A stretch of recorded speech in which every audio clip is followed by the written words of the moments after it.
কত নাফরমান আছো যাদের জীবনে কোনোদিন ফজরের ওয়াক্ত হয় না। আহারে বাপ, আহা কত বদনসিব।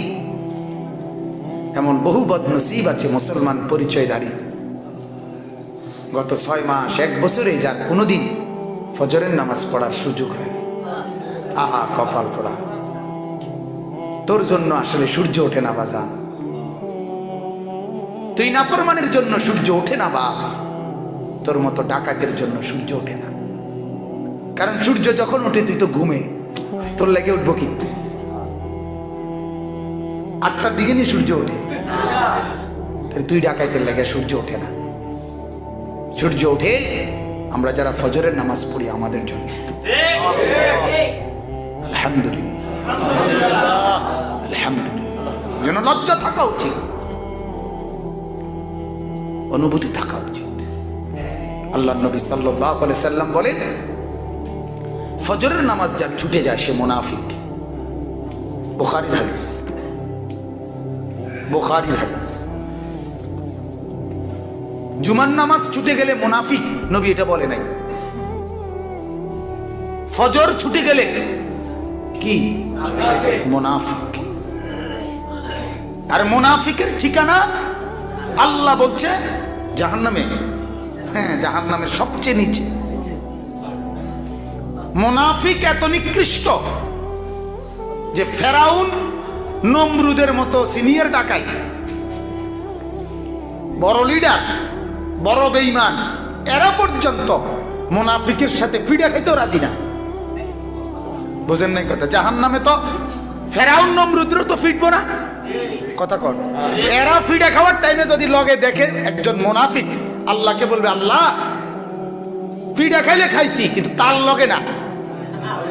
না, এই অসুখের লগে আমরা ফিডা খাইতে রাজি না। তারে নিচে নামায় দেন, তারে আরো নিচে নামায় দেন, ফিদ্দারকিল আসফাল। নাউজুবিল্লাহ। তার মানে মুনাফিককে ফেরাউনে ঘৃণা করে, মুনাফিককে আবু জাহেল ঘৃণা করে, মুনাফিককে নমরুদ ঘৃণা করে। নাউজুবিল্লাহ। আল্লাহ আমাদেরকে মাফ করে দেন। এজন্য বাপ, আমি কিন্তু শুধুই বক্তার জন্য বক্তৃতা না, আমি আখিরাতের ফেরিওয়ালা। আমি সবসময় বলি এটা, আমি কিন্তু ফেরিওয়ালা। আমি সব সময় বলি বাজান, প্রধান বক্তা, বিশেষ বক্তা, এগুলা সব ধোকা, এগুলা ধোকা। প্রধান আকর্ষণ, প্রধান বিকর্ষণ, প্রধান আলোচক, আন্তর্জাতিক খ্যাতি সম্পন্ন বিশিষ্ট, বৈরবের ফুল, যমুনার ব্রিজ, ধোকা ধোকা। বুঝলেন না? আলুর বস্তা, চালের বস্তা, ধোকা, এগুলো সব ধোকা, সব ধোকা। মূলত আমরা হলাম আখিরাতের ফেরিওয়ালা, দরদের ফেরিওয়ালা। নূহ নবীর 950 বছরের চোখের পানির ওয়ারিস, মূসা নবীর সারা জিন্দেগীর দাওয়াতের ওয়ারিস, আখিরি পয়গম্বরের 23 বছরের মেহনতের ওয়ারিস আমরা, আখিরাতের ফেরিওয়ালা। আল্লাহ নবী সাল্লাল্লাহু আলাইহি সাল্লাম 23টা বছর দিবা নিশে যেই মেহনত করছেন, রাত আর দিন বরাবর বানায় ফেলছে। এই আকাশ দেখছে মোহাম্মদ নবীকে দিনের বেলাও মেহনতে, রাতের বেলাও মেহনতে। দিনে দেখছে উম্মতের দুয়ারে দুয়ারে, রাতে দেখছে আকাশ আল্লাহর নবী তাহাজ্জুদের সিজদাতে। দিনেও কাঁদছে, রাতেও কাঁদছে। দিনে দুয়ারে দুয়ারে কাঁদছে, ও আল্লাহর বান্দারা ঈমান আনো। রাতে মালিকের কাছে কাঁদছে, আল্লাহ আপনার বান্দাদেরকে ঈমান দান করেন। এজন্য বাপ, এই ফিকির না করা, এই সমস্ত বক্তা, এত নম্বর বক্তা, এত নম্বর বক্তা, এটা কোনো বিষয়ই না, বিষয়ই না। সব আমরা আখিরাতের ফেরিওয়ালা। এজন্য আমি যে কয়জন জওয়ান ভাই বসছ, বাবা ভাই বসছেন, সবার কাছে বাপ অনুরোধ, কেন ফজরের নামাজ পড়েন না? মাসের পর মাস, বছরের পর বছর ফজরের নামাজ ছুটে যায়, কেমনে উঠেন ঘুমের থেকে 8টা বাজে? এই মুখ দেখান কেমনে? আহা আহা, ফজরের নামাজ যে পড়ে না, আরে মাখলুকাত তাকে লানত দেয়, অভিশাপ দেয়, জন্তু জানোয়ার তাকে অভিশাপ দেয়। এক কুকুর তার চেহারা দেখতে চায় না, বিশ্বাস করেন না? এক কুকুর এই নাফরমানের চেহারা দেখতে চায় না। মালিককে বলে, আল্লাহ এমন দুশ্মন আমার চোখে যেন না পড়ে।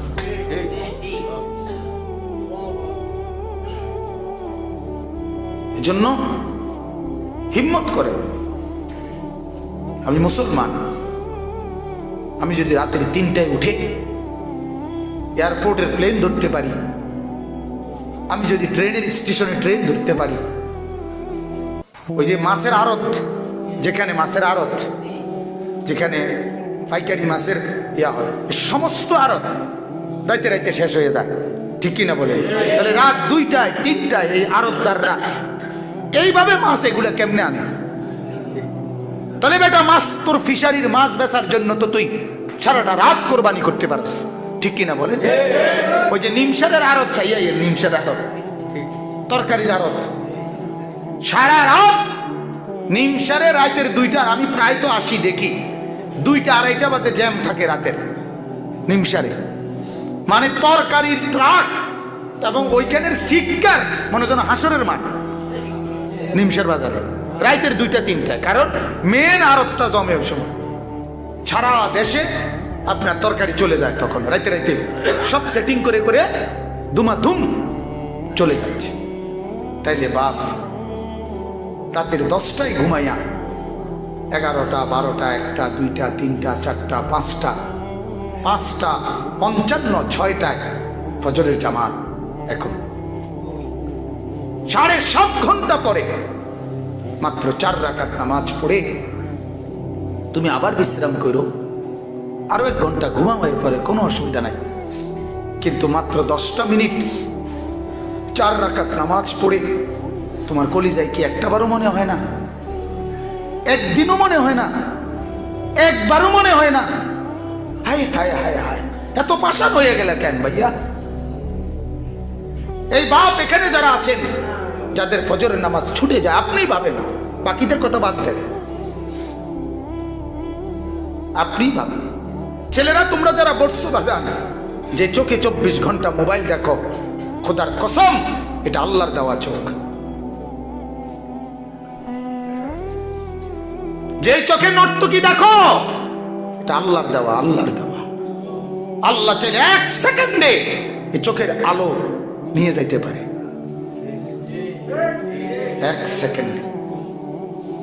হাজারো চোখে দেখা মানুষ, চোখে দেখতো অন্ধ হয়ে গেছে, এমন পৃথিবীতে মানুষ নাই? ক্ষণিকের অ্যাক্সিডেন্টে হাত পাও, অঙ্গ প্রত্যঙ্গ শরীর থেকে আলগা হয়ে গেছে, এমন মানুষ নাই? তুমি জীবনে একবার, যুবকরা তোমরা অনুরোধ করে, একবার ঢাকা পঙ্গু হাসপাতালে একবার গিয়ে চাইয়াও, মানুষের কষ্ট কারে কয়। আমি নিজে একবার দেখছি, একবার জীবনে। আমার শায়েখ আরিফ বিল্লাহ হাকিমুন নফস আল্লামা মুফতি মুশতাকুন নবী সাহেব, ওনারে যখন পাও ভাঙ্গিয়া গেছিল অ্যাক্সিডেন্টে, তখন ওনারে পঙ্গু হাসপাতালে নিয়েছিল। এই আমি ওই সময় দেখতে গেছি, যে আমি দেখছি আস্তা মানুষ আপনার শিকলের শিকের মতো টাঙ্গা দিয়ে রাখছে, টানা দিয়ে, পঙ্গু মানুষ। তুমি জীবনে একবার দেখে আসো। এখন এই দুনিয়াতে জাহান্নাম সাউন্ড লাগতো না, ওখানে সাইয়া ঢাকা মেডিকেল কলেজের অথবা বঙ্গবন্ধু মেডিকেল কলেজের বার্ন ইউনিট, যেখানে আগুনে পোড়া রোগীর চিকিৎসা হয়, ওটা একবার দেখে আইসো। মুসিবত কাকে বলে? আগুনে দগ্ধ মানুষের চিৎকার, কি পরিমাণ কষ্টর আহাজারি। আর সেই তুমি 24 ঘন্টা জাহান্নামের আগুনে কেমনে চল, কেমনে চল বাবা সাহেব? কেমনে বললে বুঝবা? যদি বলো কলিজা ছিঁড়ে বলি, মনে তো চায় কলিজা ছিঁড়েই বলি, কেমনে বুঝবা বাজান?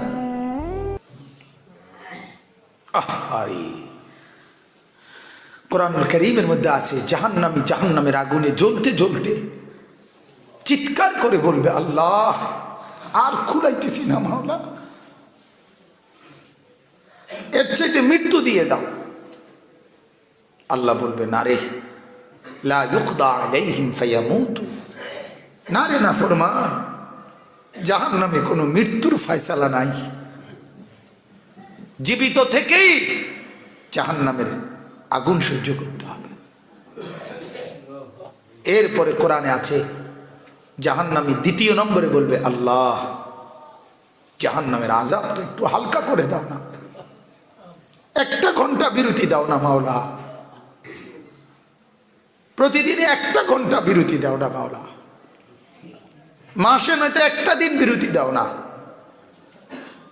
আল্লাহ বলবেন, ওয়ালা ইউখাফফাফু আনহা মিন আযাবিহা, না রে নাফরমান, এক সেকেন্ডের কোনো বিরতি নেই। কসম, এই কোরআনের আয়াত। আপনারা জানেন আমি বেহুদা কথা বলি না, আমি এখানে নতুন আসছি না, আগেও আসছি। আমার এই ডাক্তার আমারে অনেক মহব্বত করে, অনেক আগ থেকে মহব্বত করে। অসুস্থ হয়ে গেছে, তখনও হসপিটালে থাকতে আমার সাথে কথা বলছে।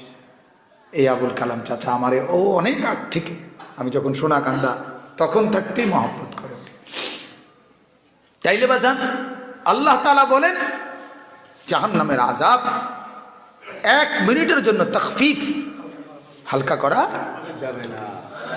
3 নম্বরে জাহান্নামী বলবে, আল্লাহ তাইলে আমারে এই আযাব থেকে একটু রেহাই দিয়া একটু আলগা থাকতে দেন, আমার দুনিয়াতে একটু ফেরত দেন, আমি এবার গেলে নেক আমল করব। রব্বানা আখরিজনা না'মাল সালিহান গায়রাল্লাযী কুন্না না'মাল। জাহান্নামী বলবে, রব্বুল আলামিন মৃত্যু চাইলাম দিলেন না, আযাবের ঘাটতি, আযাবের একটু হালকা চাইলাম তাও তো দিলেন না, তাইলে দুনিয়ায় একটু যেতে দেন, যদি যেতে পারি মাওলা এবারে গেলে নেক আমল করব মাওলা। আল্লাহ বলবেন, আওয়ালাম নুআম্মিরকুম মা ইয়াতাযাক্কারু ফীহি মান তাযাক্কারা। আল্লাহ বলে, বান্দা যেটুকু হায়াত দিলে তুমি আখিরাত থেকে বাঁচতে পারতা, জাহান্নাম থেকে বাঁচতে পারতা, এতটুকু হায়াত দিয়েই আমি তোমারে কবরে আনছি। সুযোগ না দিয়ে আমি মাওলা শাস্তি দিচ্ছি না। 8 বছরের বাচ্চা তুমি দেখো জাহান্নামে নাই। আল্লাহ বলবেন, 10 বছরের কোনো বাচ্চা দেখো তো জাহান্নামে আছে কিনা, একজনও নাই। যেহেতু নাবালেগকে আমি সুযোগ দেই নাই, এই জন্য আযাবও দেই নাই। যেই ছোট বাচ্চাকে আমি কবরে নিয়ে আসছি ছোট্ট থাকতেই, আমি তো তারে সুযোগ দেই নাই, এজন্য তো আযাবও দেই নাই। তুমি দেখো না 15 বছরের নিচে প্রাপ্তবয়স্ক ছাড়া কোনো জাহান্নামী আছে কিনা? দোস্ত, রঙের ঘুড়ি উড়াও, উড়াও, বেরিয়েতে তো চাও, এই তো না চাও। সিনেমার নায়িকাই তো দেখো খবরে আসছে, সিনেমার সুন্দরী নায়িকা, পেটে বাচ্চা, হ্যাঁ কালকের খবর, কত নিকৃষ্ট। ছি ছি ছি ছি ছি, আরে কুত্তাও তার চাইতে ভালো। ছি ছি ছি ছি, মানুষ কেমনে এত জঘন্য হয়? মানুষ কেমনে এত জঘন্য হয়? আস্তাগফিরুল্লাহ, আস্তাগফিরুল্লাহ। আমরা এমনি পৃথিবীর খোঁজ খবর রাখি, বই বই গেলে সিরিয়াস পাই না। এজন্য আমার অনুরোধ বাজান, আমি এজন্যই শুরুতে বলছি, তুমি আলগা হও, বন্ধুর দিকে তাকাইও না, এখন আমার দিকে তাকাও, কোরআনের দিকে তাকাও। কিছুক্ষণের জন্য হলেও ইনশাআল্লাহ যদি আখিরাতের একটু ফিকির তৈরি হয়, আল্লাহ বরকত দিবে। এক ফোঁটা চোখের পানি যদি পড়ে, এই ফোঁটা চোখের পানি মাওলা যদি কবুল করে, তোমারে আল্লাহ আল্লাহর ওলি বানায় দিবে। হ্যাঁ, তুমি ভাবতেও পারবা না, ভাবতেও পারবা না। দেখবা মানুষ গান শুনলে মনের অজান্তেও অনেক সময় ঠেংলরে, ঠিক না? এতে কইতেও পারতো না, এতে যে ঠেংলতে আছে, আতলরে, তালরে, শরীরে ডোলে, আছে না এমন? বোঝা গেল মনের অজান্তেও কি হয়ে যায়, শরীরের মধ্যে পরিবর্তন। এজন্য আল্লাহর কথার মধ্যে বরকত আছে, কোরআনের কথার মধ্যে বরকত আছে। আল্লাহ আমাদের ছেলেদেরকে নামাজি বানায় দেন। এজন্য বাজান ফজরের নামাজ পড়বা ইনশাআল্লাহ। ফজরের নামাজ ঈমানের চিহ্ন। ফজরের জামাত বড় গুরুত্বপূর্ণ। কোরআনুল কারীমে চারটি জাতি আছে, কওমে লূত, কওমে আদ, কওমে সামুদ, কওমে শুআইব। এই চারটা কওম, কওমে লূত, কওমে আদ, কওমে সামুদ, কওমে শুআইব, চারটা জাতি, মানে চারজন নবীর কওম, সম্প্রদায়। আল্লাহ তাআলা ওই চার নবীর কওম আল্লাহর নাফরমানি করছে, আল্লাহর বন্দিগি করে নাই। আল্লাহ তাআলা তাদের 4 জনের কওমকে আল্লাহ চিরতরে ধ্বংস করে দিছে, কোরআনে আছে। আর ওই কথাটা আছে কোরআনে, এই 4টা জাতিকে আল্লাহ তাআলা ধ্বংস করছে ফজরের টাইমে। বুঝাইতে পারলাম নি কথাটা? মানে গাফেল হইয়া ঘুমাইছিল, আল্লাহ তাআলা ধ্বংস করে দিছে। এই জন্য কোরআনুল কারীমের মধ্যে আছে এটা, আফা আমিনু আইয়াতি আফা আমিনু মাকরাল্লাহ। আল্লাহ তাআলা বলেন আমার ধরা থেকে নিরাপদ ভাইব না। আফা আমিনা আহলুল কুরা আইয়াতিয়াহুম বাসুনা বায়াতান অহুম নাইমুন, সূরা আরাফের আয়াত। আল্লাহ বলেন ও জাতি, ও সম্প্রদায়, মহল্লাবাসী, রাত্রি গভীরে ঘুমায় গেছো, নিরাপদে আছো এটা ভেবো না, ঘুমন্ত অবস্থায় আমার আযাব আসতে পারে। কে বলছে কথা? এই ঝালকাঠিতে যেই লঞ্চ দুর্ঘটনা হয়েছে, আগুনে পুড়ে জ্বলে গেছে, ওই লঞ্চের যাত্রীরা ওই দিন রাত গভীরে চলমান লঞ্চে ঘুমন্ত ছিল। মালিকের ইচ্ছা হয়েছে ঘুমন্ত মানুষগুলোকে জ্বালায় পুরায় ছাই করে দিছে। হ্যাঁ, বাংলাদেশের ইতিহাসে কোনোদিন লঞ্চের এরকম দুর্ঘটনা ঘটে নাই। লঞ্চ ডুবে যায়, লঞ্চ ধাক্কা লাগে, লঞ্চ সরের মধ্যে বাজ্যা যায়, কথা বোঝেন নাই? লঞ্চ আপনার এরকম অ্যাক্সিডেন্ট হইতে পারে, এইটা কি তা? এরকম আযাব জীবনে তো আর হয় নাই। এরপরে সারা পৃথিবীর মানুষ আগুন পানি দিয়ে নিবায়, পানি দিয়ে নিবায় না, অথচ পানির উপরে থই থই করতেছে। হ্যাঁ, পানির অভাবে পানির উপরেই তো ভাসতেছে। নদীর পানি, হুদা খাল বিল নি, পুকুর নি, পানির উপরেই তো ভাসতেছিল নৌকা, লঞ্চ। এরপরও তো আল্লাহ দেখাই দিল পর্যাপ্ত পানি থাকার পরেও আমার ফয়সালা নাই, বাঁচার কোনো উপায় নাই।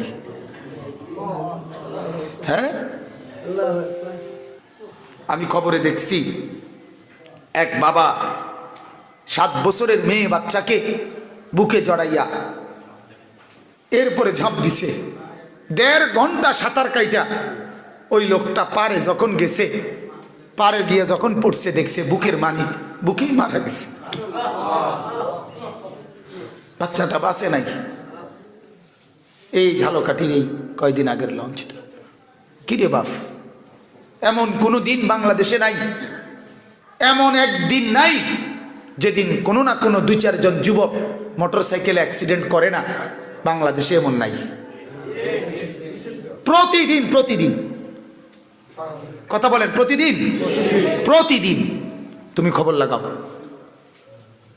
তাহলে কেন অহংকার করছো? আমাদের ছেলে পেলের মোটরসাইকেলের চালানি দেখলে মনে হয় যেন এতে বিমান চালায়, বাইক বাত নাই, এতের মডেল দেখলে ছাগল কোথাকার। তার বাপে কলিজার ঘাম মাটিতে পড়তেছে, তার বাবা হয়তো ওই ফুলকপি পাতাকপি ক্ষেতের কাজ করতেছে, তার বাপে হয়তো অটো চালাইতেছে, আর এই জানোয়ারে জমিদারের মতো বাপ সব লইয়া মোবাইল চালাইতেছে। ডাকাত কোথাকার। তার মা কষ্ট করে না খাইয়া না দাইয়া সন্তানের জন্য রান্না বান্না করছে, আর নাফরমানে গুনার মধ্যে জিন্দেগি ডুবাই রাখছে। বলেন নাউজুবিল্লাহ। এজন্য ফজরের নামাজ পড়বো তো ইনশাআল্লাহ। বলেন সবাই ইনশাআল্লাহ পড়েন, বলেন ইনশাআল্লাহ।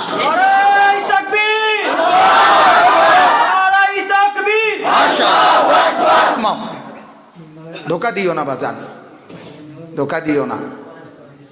আল্লাহর সাথে ধোকা দিলে আটকে যাবে, আল্লাহ ছাড় দিবে না।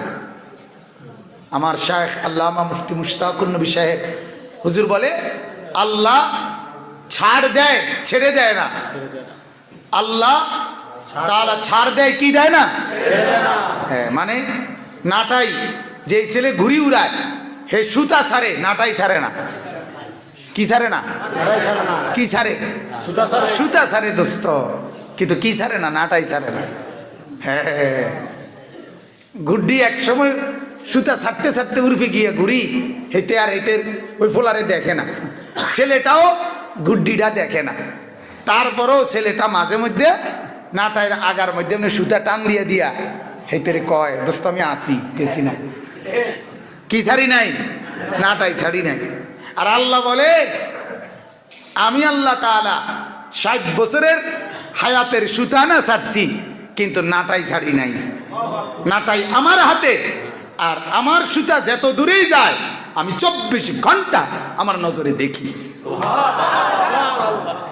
হ্যাঁ, আমরা বাংলাদেশের লোক যখন আমেরিকা চলে যায় আল্লাহ দেখে না, মানুষ যখন পানির তলে ডুব দেয় আল্লাহ দেখে না।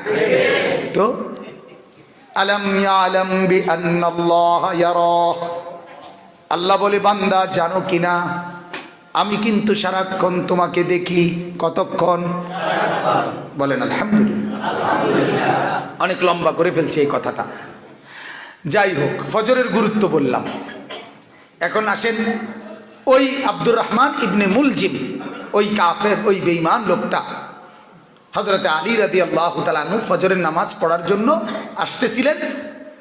এই সময় তরবারির একটা কোপ দিছে আলীকে, খলিফা উনি। এক কোপেই হযরতে আলী রাদিয়াল্লাহু তাআলা আনহু পড়তে পড়তে শহীদ হয়ে গেছে।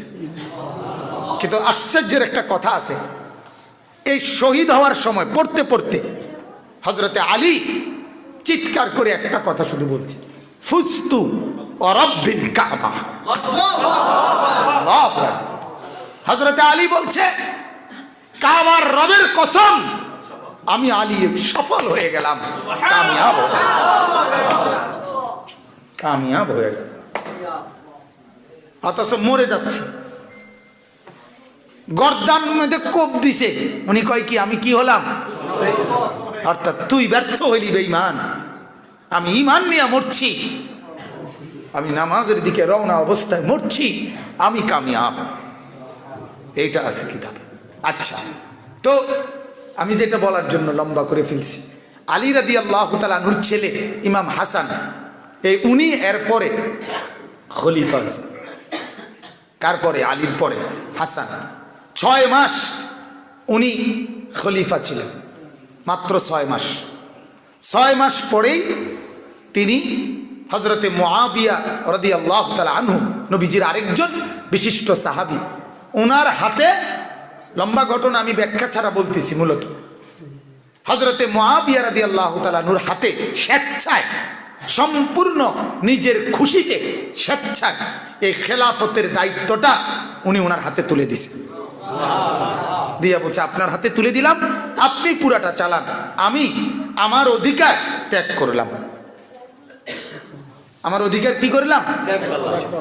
তো এই কথাটা বুঝাবার জন্য, ওই যে আমার কথাটা ছিল 70 বছর আগে, 30 বছর আগে আপনার বংশের কেউ আপনার জন্য দোয়া করে গেছে, অথবা কোনো একটা নেক কাজ করে গেছে, এর উসিলায় 70 বছর পরে আল্লাহ তাআলা তার সন্তানকে নেককার বানাইছে, এই কথাটা ছিল না? এটা লেগে এই কথাটা কইছিলাম। আচ্ছা, কি হইল? এবারে আসেন, আপনারা সবাই জানি আখিরি জমানায় অচিরেই আল্লাহ তাআলা একজন শ্রেষ্ঠতম ইমাম এই পৃথিবীতে আল্লাহ পাঠাবেন, প্রকাশিত হবে। ওনার নাম হলো ইমাম মাহদি। কি নাম? ইমাম মাহদি আলাইহিস সালাম।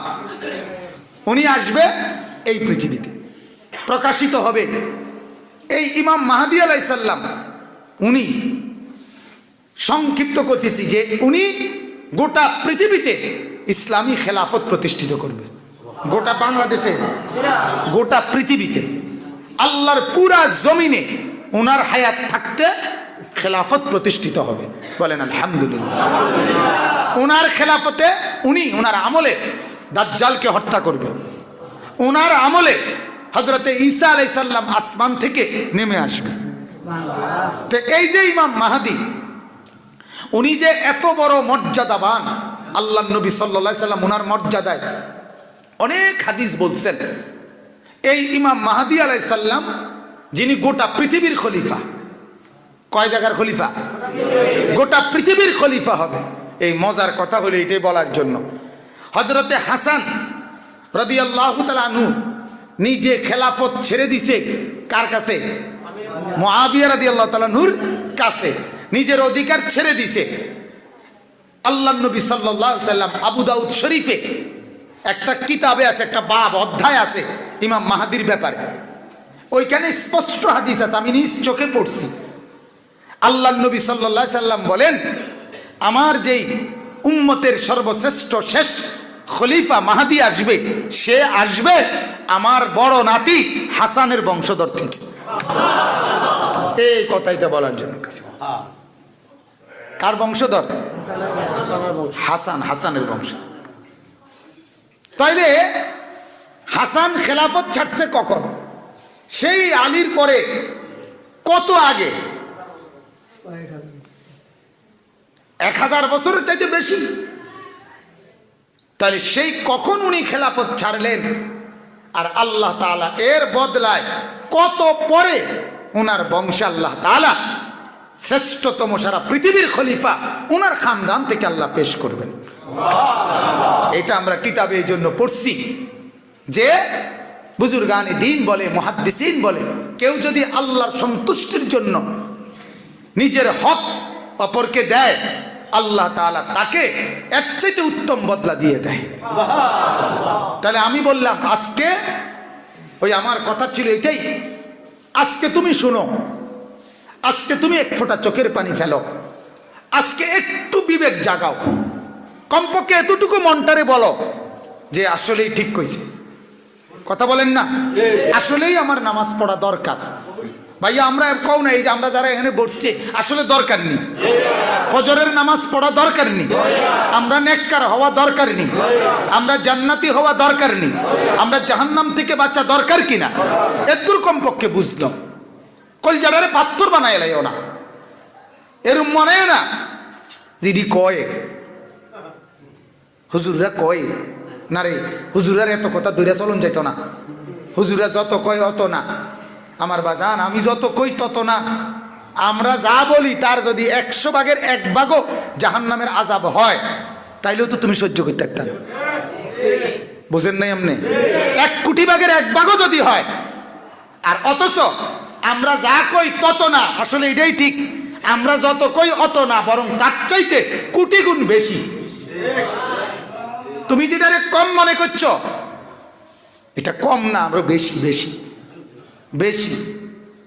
জান্নাতের পূর্ণ বর্ণনা, জাহান্নামের পূর্ণ বর্ণনা কোনো মানুষের পক্ষে দেওয়া সম্ভব না। এটা আল্লাহ বলছে, হাদিসে কুদসিতে আছে, আল্লাহ বলে আমার জান্নাত এমন মালা আইনুন রাআত ওয়ালা উদুনুন সামিআত ওয়ালা খাতারা আলা কলবি বাশার। কেমনে কইব তাহলে? কেমনে বলুম আমি? শুধু কিছু বর্ণনা, শুধু কিছু আলোচনা তুলে ধরা। তাইলে যত কই তত না, কেন ততটাই বেশি। তার চাইতে কম না বেশি? ভাইয়া বেশি বেশি, অনেক বেশি।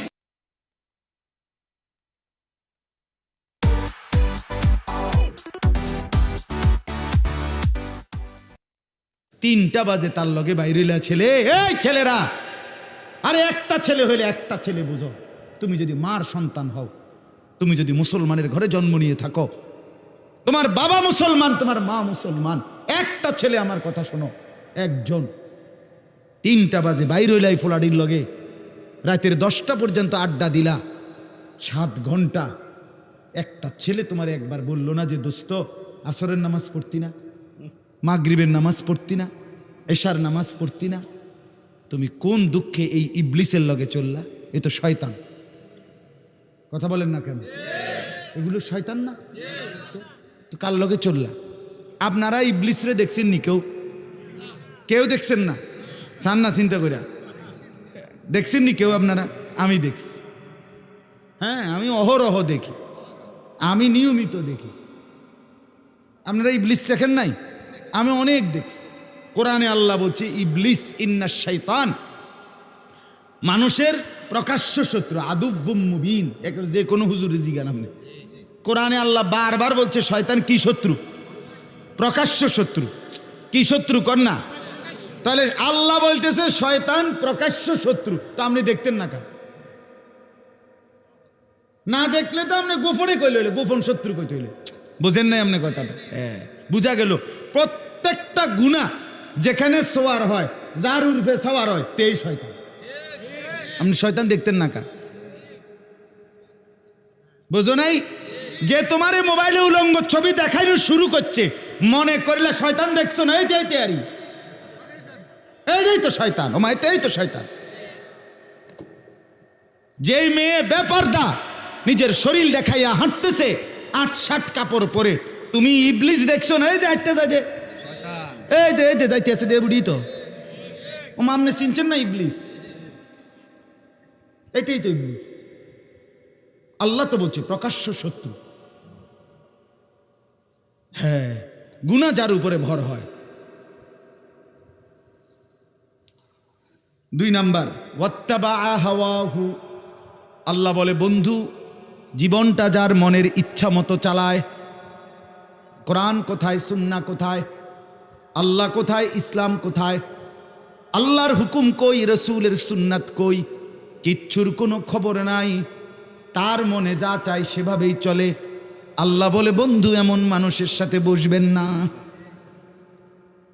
এই জন্য বলি চাচারা, বাবারা, যেই 5 জনের লগে আপনি প্রত্যেক দিন বিকাল বেলা বসেন, তারা তো বিড়ি খায়, আপনি কেমনে তাগর লগে বসেন? 5 জন বিড়ি খাওয়াই না লগে বইলে ফেরেশতা তো আপনারে, এর মধ্যে আমনে যে বইছেন, ফেরেশতা আমনেরে মনে করবে এই 5 জনের লগে এবড়া হলো জুনায়েদ বাগদাদি, তো কি আব্দুল কাদের জিলানী, কি কোন একজন বুজুর্গের নাম কোন এবড়ারে, একটা কিছু কোন, আমনে কোন ডকের কি বোঝা যায় না? হ্যাঁ, আমনে যে চিকন টুলের মধ্যে চা দোকানে 6 জনের লগে বইয়া বইয়া টেলিভিশন দেখেন, আমনে কি ডকের মানুষ বোঝা যায় না? এবারে হ্যাঁ বইয়া কই বালা মানুষ তো দেখি না, কীর্তেন দেখবেন আমনে, চাচা বালা মানুষ আমার লগে নাইবেন আমনে।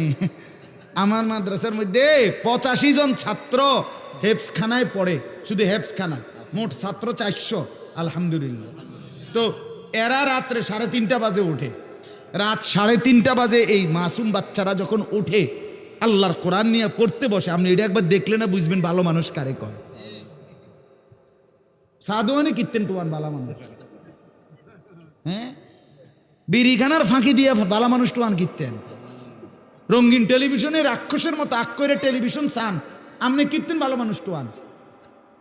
আপনি কোথায় পা? ভালো মানুষ তো চা দোকানে থাকে না, ভালো মানুষ তো টেলিভিশনের আড্ডায় থাকে না, ভালো মানুষ তো বিড়ির আড্ডায় থাকে না।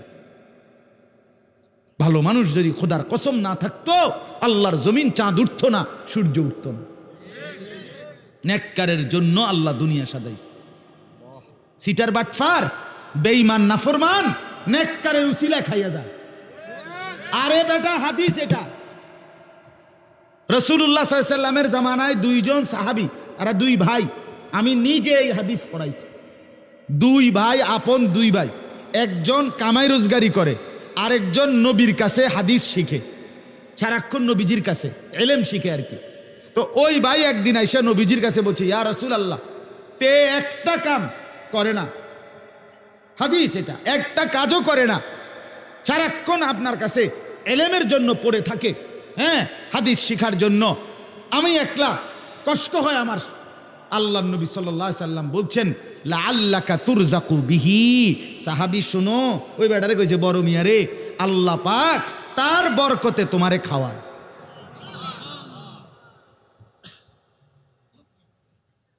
কার বরকতে? তালেবে ইলমের বরকতে, তালেবে ইলমের বরকতে। এই আল্লাহর কোরআন যারা মাদ্রাসায় ছেলেরা মেয়েরা পড়ে, খোদার কসম তাদের বরকতে আমরা বাকিরা খাই। আমার শায়েখ আল্লামা মুফতি মুশতাকুর নবী সাহেব বলে, এক রাত্রে শহরে বন্দরে যেই জিনা ব্যভিচার মদ জুয়ার আড্ডা হয় বড় বড় শহরে, এক রাতেই গজব দিয়ে উল্টে এলাউনের কথা।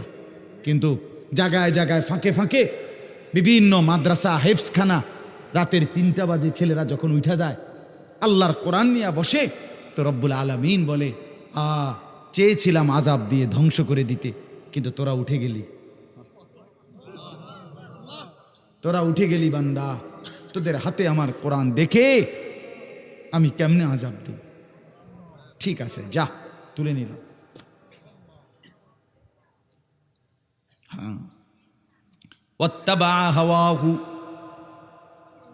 আল্লাহ বলেন, মনের ইচ্ছা মতো যে চলে বন্ধু, তার সঙ্গে বসবেন না। 3 নাম্বার, ওয়াকানা আমরুহু ফুরুতা।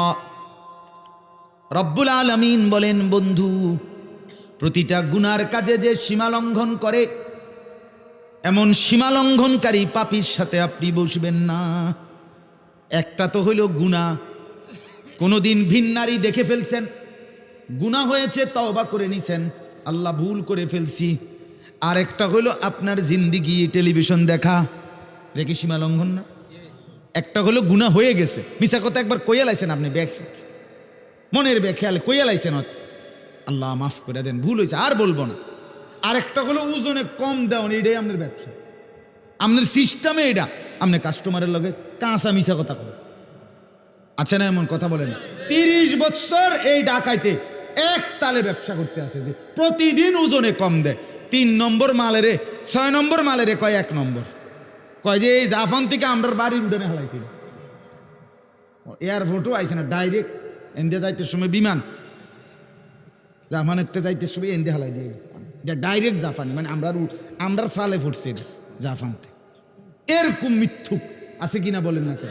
কয় এই কাঠটা হারাম হয়ে যাবে, এ ব্যবসাটা হারাম, মরা বাপের কসম, মানে জিডার সামনে পাইব কাঠ, সার কাপ, নুনের বাড়ি, আমনের জিডার সামনে বিডার কসম। হ্যাঁ, আপনি জানেন না, রাসূলুল্লাহ সাল্লাল্লাহু আলাইহি ওয়াসাল্লাম বলছে, হাদিসে আছে, পৃথিবীতে সবচেয়ে বেশি কসম খায় কে? ব্যবসায়ীরা। এটা হাদিস, নবী বলছে যে সবচেয়ে বেশি কসম করে কে? ব্যবসায়ীরা। আর সবচেয়ে বেশি অভিশাপ দেয় কে? বেডিরা। হ্যাঁ, এটা রাসূল বলছে, হাদিস, নবীজি বলছে সবচেয়ে বেশি অভিশাপ দেয় কে? একারে আপন ফুত, এ বুড়ির ফুত, এতে হয়তো ফ্যাঁকের মধ্যে শরীরটা বড়াই লাইছে, এ তারে গজব দিয়ে লাইছে জায়গাতে, তোর রূপে খোদার গজব পড়ুক, তুই এই মাত্র তোরে হাফ প্যান্টটা ফিন্দাই দিলাম, আয় হায় হায় মা, তুমি কারে গজব দিলা, আর মারতো না, কইয়া লাইছি। আপন স্বামী তে বেড়ারও অহরহ কি দেয়? গজব দেয়। আছে না এরকম মহিলা?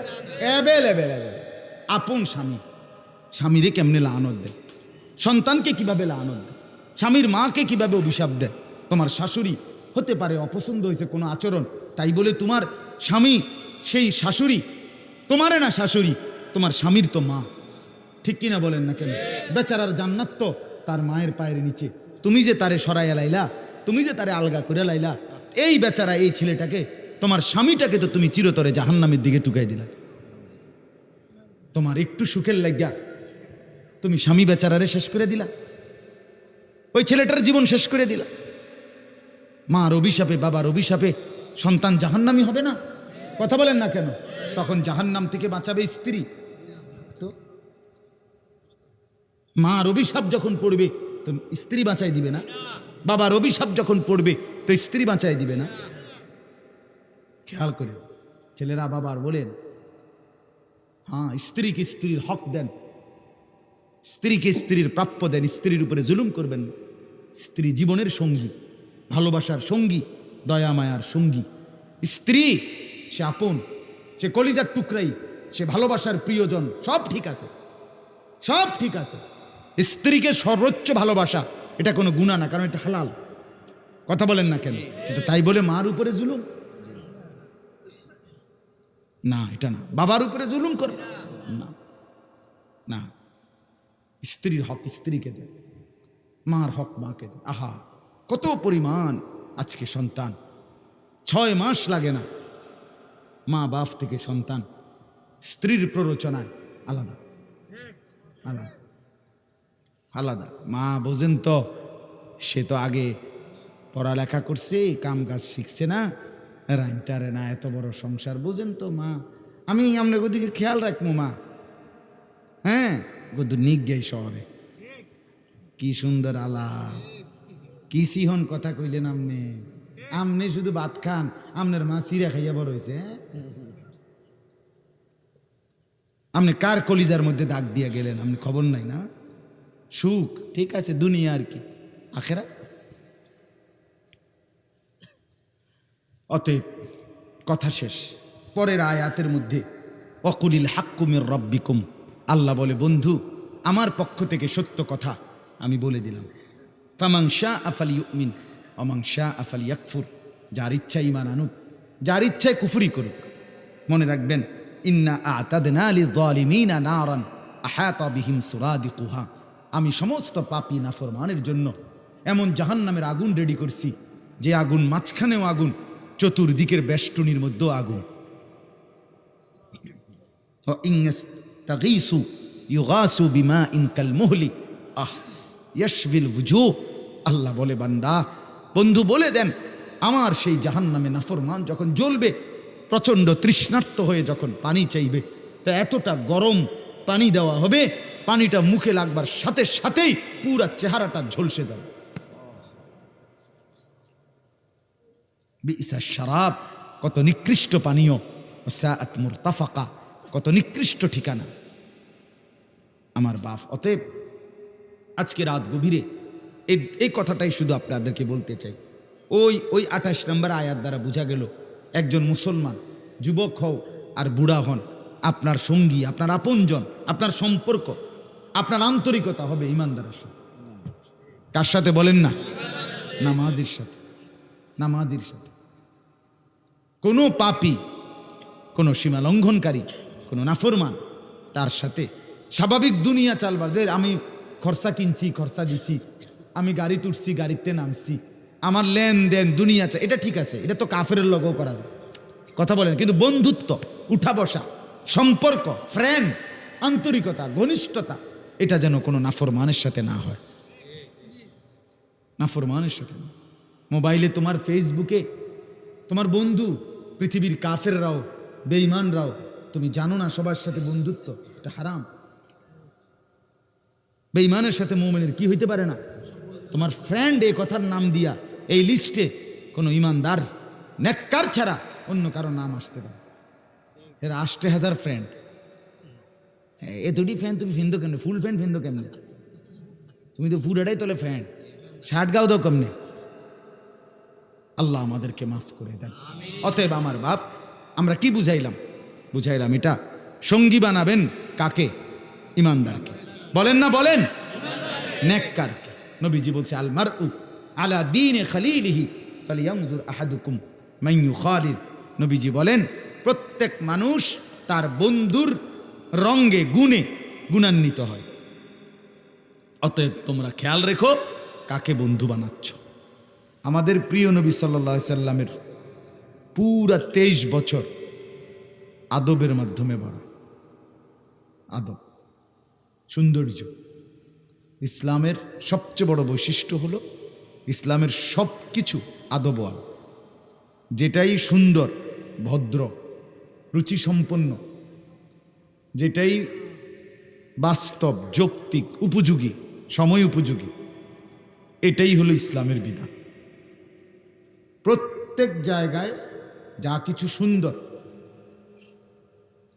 সেই হুকুমটাই হলো ইসলামের। ইসলামকে বাদ দিয়ে অন্য কোনো ফ্যাশন, কোনো রং ঢং কারোটাই এই পর্যন্ত ইসলামের সৌন্দর্যের চাইতে বেশি প্রমাণিত হয়নি। ইউরোপদের না, আমেরিকারও না, ইটালিরও না, লন্ডনের কারো কাছে।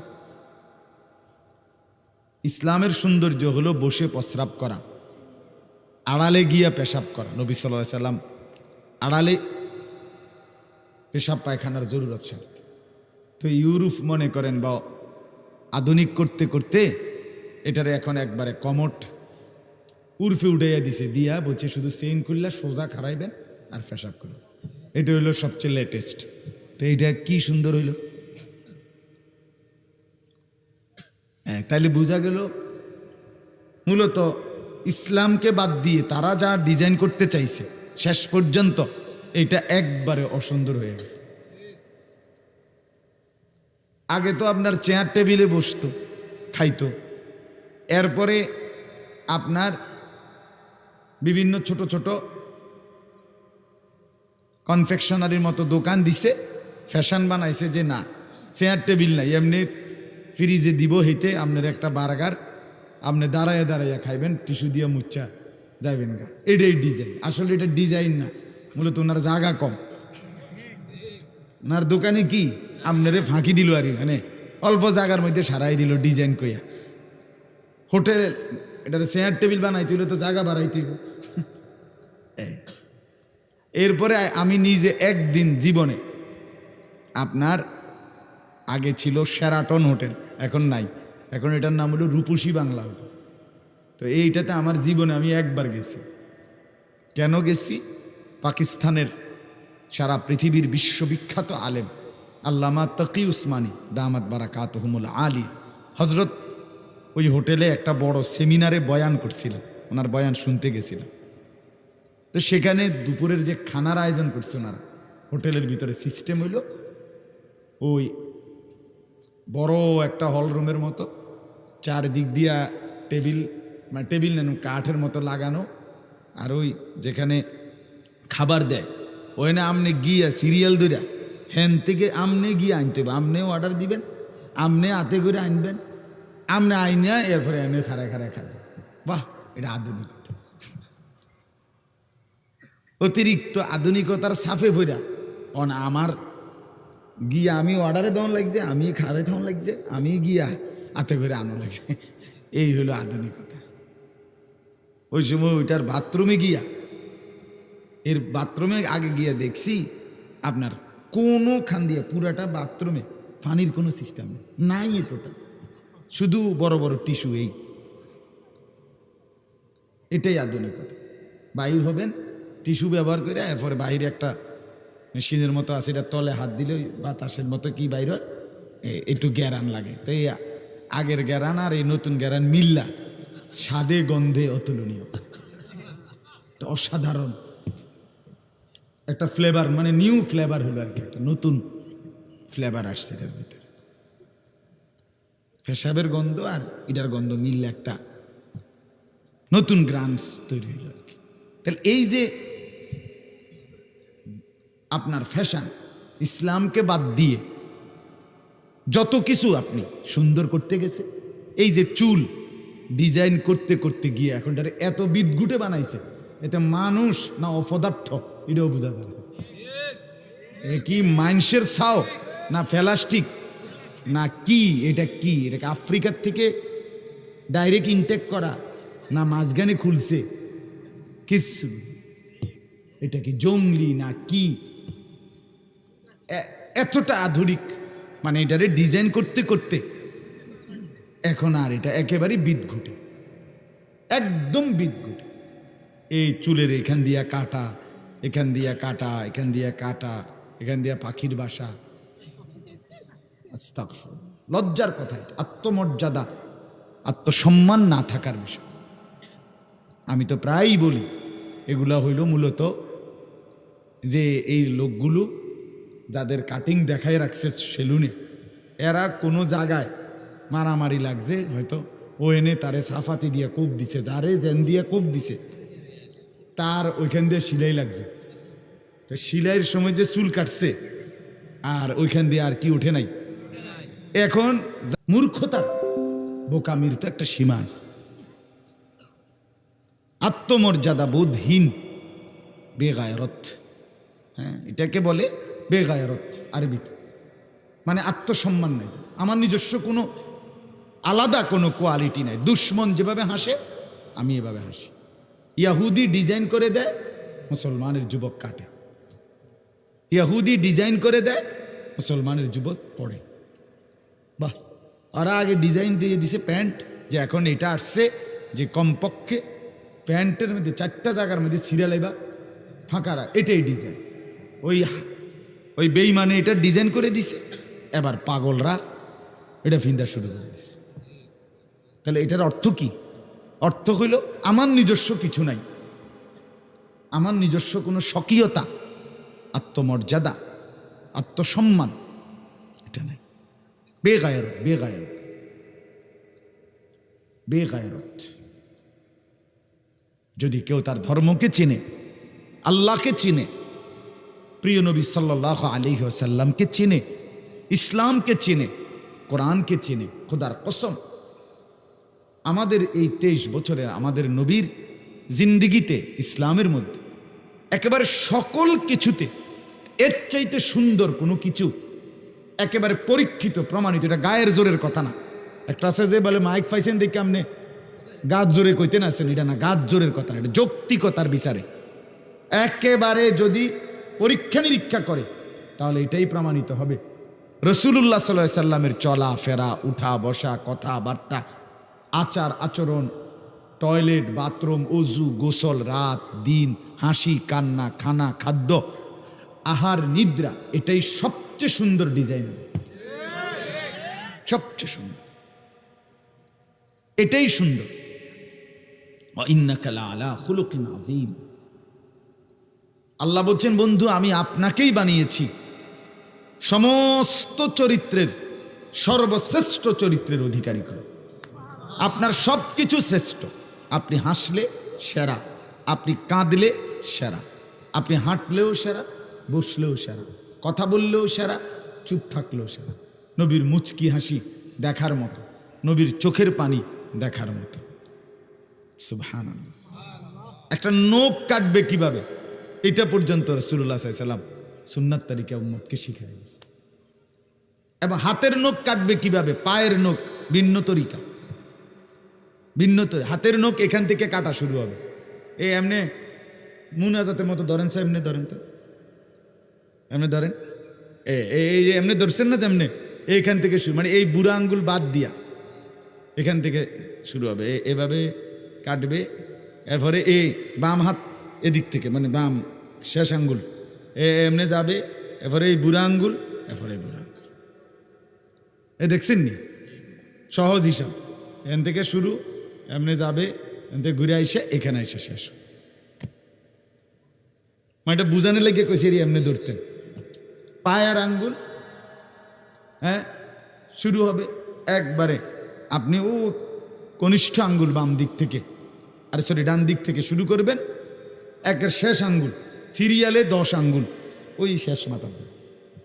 তাহলে পায়েরটা আলাদা সিস্টেম, হাতেরটা কি? ইসলাম এতটা সুন্দর। পেশাব পায়খানার জন্য আপনার ঢুকবে কখন, লুঙ্গিটা কাপড়টা উঠাবে কতটুক সময় গিয়ে, আগেই লুঙ্গি বাইরে থুইয়া, কথা বুঝেন, আগে কান্দু উঠে এলেছে, পেশাব করবো ওই হে মাথাত গিয়া, এবার অনেক লুঙ্গি ধরে লেছে। আপনি এমন লুঙ্গি ধরলেন কেন? কথা বলেন না কেন? বুঝছেন না কথাটা? ও যাইবো হে মাথাত, এবার আলগি দিয়ে লেছে, অর্ধেক নাই, অপদার্থ, মূর্খতা। ইসলাম ঢুকবার সময় দোয়া শিখাইছে, বাম পাও দিয়া ঢুকতে বলছে, ঢুকার পরে কমরের কাছাকাছি গিয়ে কাপড় তুলতে বলছে, বাম পায়ের উপরে একটু চাপ বেশি দিয়া বসতে বলছে, পেশাব পায়খানার পরে 3টা ঢিলা টয়লেট পেপার 3 পিস ব্যবহার করতে বলছে, হ্যাঁ, পানি ব্যবহার করতে বলছে, আবার বের হওয়ার সময় ডান পাও দিয়া বের হইতে বলছে, বের হওয়ার পরে দোয়া পড়তে বলছে। এতটা সুন্দর নিখুঁত, এই যে একারে ঢুকা থেকে শুরু করে বের হওয়া টয়লেটে, পৃথিবীর কোনো মানবতার, পৃথিবীর ইতিহাসে কোনো ধর্ম, কোনো মতবাদ, কোনো দল, কোনো সংগঠন কারো কাছে এটা নাই, এটা নাই। আপনি দেখেন একেবারে পৃথিবীর আধুনিক কোনো কারো কাছে না। এটার ব্যাপার হ্যাঁ করে জিগাবেন, কবে এটার মধ্যে আবার নিয়ম কানুন কি, মুতে ধরছে মুততে লাগব, যার যেমনি সুবিধা, কেউ খাড়াইয়া মুতবো, কেউ বইয়া মুতবো, কেউ হাঁটতে হাঁটতে মুতবো, কেউ বিড়ি খাইতে খাইতে মুতবো, এটা মতো না। এটার মধ্যে এত তান্ত্রণের কি আছে, কথা বোঝেন নাই? এই জন্য আপনার দেখা গেছে আল্লাহকে বাদ দিছে যারা, তারা বিড়ি খাইতে খাইতেও ফেসাব করে, মোবাইলে কথা কইতে কইতেও মুতে, কারণ হয়তো আল্লাহরে বাদ দিয়ে দিছে, রসুলকে বাদ দিয়ে দিছে, ইসলামকে বাদ দিছে। এবার যা মন চা তাই করছে, যা ইচ্ছা তাই করছে। রাসূলুল্লাহ সাল্লাল্লাহু আলাইহি সাল্লাম বলেন, ইদা লাম তাস্তাহি ফাসনা মা শি'তা। নবীজি বলছেন, রাগ করো, যখন তোমার লজ্জা চলে গেল, হায়া শরম চলে গেল, ঠিক আছে, যা এবার যা মন চা তাই কর, যা মন চা তাই কর, না ফরমান, যা বেটা, তোর জন্য আর কোনো কথা নেই। ফাসনা মা শি'তা, যা ইচ্ছা তাই কর। হায়া